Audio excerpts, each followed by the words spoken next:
So let's start by just close your eyes and take a breath.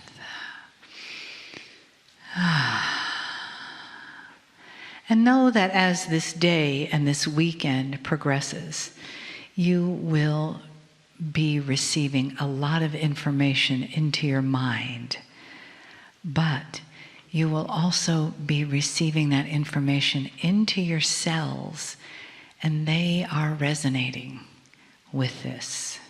And your mind may be confusing you or stepping out of that. But come back in. Take another breath and come back in to your cells and let them be the things that talk to you. Feel yourself here in the room with your family in this Akashic reunion with those you may not have met before in this lifetime. But perhaps, and most likely, your paths crossed in Lemuria in that span of 30,000 years when we were together as family. Just feel that sinking in and notice how you feel inside. Does your heart react to that? Does it say yes? Yes, this is the family of the divine ones. And take another breath and pull in that divine energy into your body, into your mind, into your spirit. And open those cells in that Akashic memory to this first message of the day from Kryon. Greetings, dear ones. I'm Kryon of Magnetic Service. This is a time, dear ones, for you to be in a state which you would call meditation.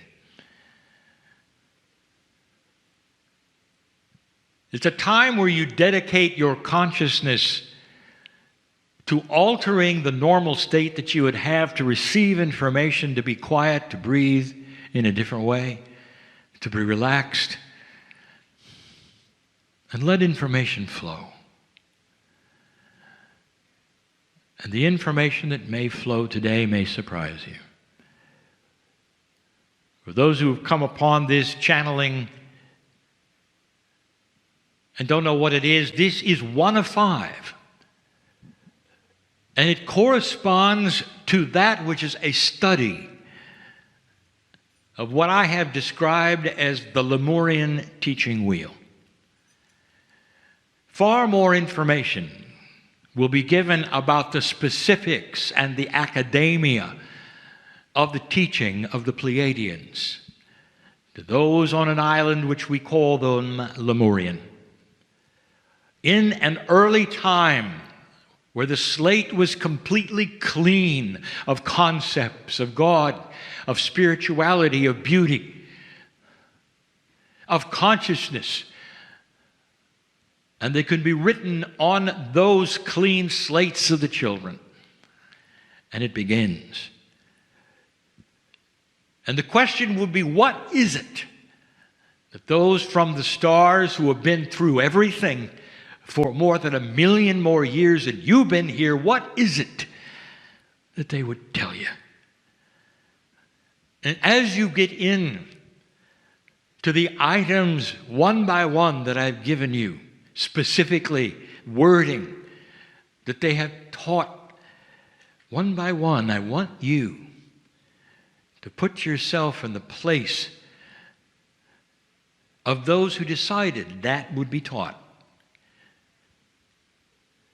You don't talk about it much, and we don't speak of it that much, but way before one planet came to seed another in the beauty and the appropriateness of God's plan, they had to develop what is it they can teach. What is it that they can teach a mind that is not near as developed as theirs? And how can they teach it the best way? And what is it that they would want to emphasize and yet keep the free choice that you were given? And before they could ever teach, there had to be many, many generations of humans so that they would all have the alteration of chromosome 2, the fusing of 24 into 23, so that they would all be the same. Before the teaching could ever begin, chromosome 2 was the one that would absorb it. You see, the Pleiadians are going to want to talk about what's the favorite subject of theirs. A beautiful, majestic, loving, creative source at the center of everything. And that's where they started, dear ones. They didn't teach the children about any of the academia, about any of the spokes or the sizes. They went to the wheel and pointed to the center. And they said, let's talk about what's there. And the center, which we are labeling the hub, is the most beautiful thing that exists. It's a concept that you have. But like children, you have a concept. You don't know. You don't know. Not really. What could possibly be God? Spirit. If you ask those on the planet, what is God? Where is God? How does it work? You'll get as many answers as you have humans you ask. Right now, in the infancy of your consciousness about God and the planet, all you have done is to agree that there must be one. That's all you've done. And that is fairly recent. For many of your civilizations had come to this conclusion before, but always reverted to many. If there are many kinds of civilizations, then there has to be many gods. Over 80% of this planet believes in one God. You are ripe and ready then for the discussion and the consciousness and the realization of what that might mean. And the Pleiadians knew very much that this would be the evolution that you would take because it was theirs as well. So they had to teach something that was pre-evolutionary, if you think about it, to children knowing they would grow up and make mistakes like you have. And yet what they taught you, they also know would stick in your Akash so that it was ready. And if you had the opportunity and the earth evolved like they had thought it would or might, if you had the opportunity, the Akash would eventually awaken to a greater truth. So rather than an earth that sits around and argues about that one God and says to the other civilization, and if you don't worship it this way, we're going to kill you. A little bit of a dichotomy, I would say. You don't have it yet. You don't understand it yet. And then the other parts of the civilization make the one God so human it's dysfunctional. But it's still one God. You see, the evolution of the consciousness of what it actually is a mystery to you. But slowly, dear ones, civilization after civilization and culture after culture on this planet will start understanding and realizing a consciousness of oneness. In other words, if there is one God, there has to be a oneness of all things because God created all things. Eventually it will occur to humanity that there is no separation, and that to separate God into parts of belief is actually childlike. Then they will start to understand and realize that the many religions in the planet can still exist as long as they are compassionate with one another, understanding of one another, and can look at one and say, well, we have our way and you have yours. Isn't it beautiful that we can both love God? And you can stand and hold hands in different outfits, in different ways, in different symbols, and different beliefs, and even different prophets. And you can say they all emanated from one place. Isn't it grand? Perhaps there'll be one song to sing eventually where you hold hands in many religions with many outfits and many symbols can all hold hands and sing one song together that is so powerful that you weep with the beauty of understanding we came from somewhere else. And in the DNA, more and more you discovered that compassion and the teaching and the original information from the source is there. Some will never need the teaching wheel because out will come an intuitive energy right from your Akash, right from that which was implanted in you for this time. Wisdom implanted in you that you haven't seen yet. It's going to happen all over the planet. It already is. There is already a preparation for the idea and the concept that maybe, just maybe, you will meet extraterrestrials who are gentle and benign and smarter and wiser than you. That is just a seed of a beginning idea you simply haven't had before. Because you've made them all dysfunctional like you. Every ET that's supposed to have come to this planet is out to get you. And that, dear ones, as we've said before, is human nature. You see, that's the story of you. These are the things that are starting to change. There is benevolence coming. And the benevolence is human to human. It's an honoring of human to human. And we have told you before that as you look backward and as your grandchildren look into the past and they start to learn about history, they're going to turn to you and say, "You're kidding. You did that?" Everything before 2012, you might even label the barbaric years because of what is starting to happen. And we've told you yet again that these changes cannot happen overnight because humans don't like change. And the kind of changes that are consciousness and benevolence and peaceful and gentle that are starting to come means that some of the ones that aren't that way have got to break down. If you've noticed, they are. Imagine a beautiful kind of government that you put together and you're so proud of, and then you come and you find out, well, what is the attribute of that government? Well, we argue. That's the best you got? Yes. And what do you accomplish? Almost nothing. And why is that? Because we argue. And you say, well, maybe there's something better. And we've talked about that as well.